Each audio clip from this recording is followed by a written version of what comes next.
আজকে আমি কড়া করে ঝাল দিয়ে শামুক রান্না করব। এই রান্নায় এত বেশি ঝাল দেওয়ার কি আছে বলতো?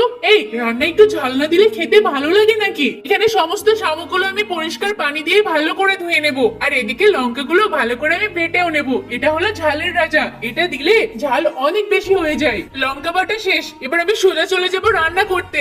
সমস্ত শামুকগুলো কড়াইয়ের মধ্যে দিয়ে দিলাম আর ঝাল বাটাটাও দিয়ে দিলাম। এবার ভালো করে নেড়ে চেড়ে কষাতে থাকবো, আর সাথে কিছুটা সয়া সস দিয়ে দেবো যাতে রান্নার স্বাদ দ্বিগুণ বেড়ে যায়। রান্না তো প্রায় শেষ, এবার আমি একটা বড় গামলাতে তুলে নেব।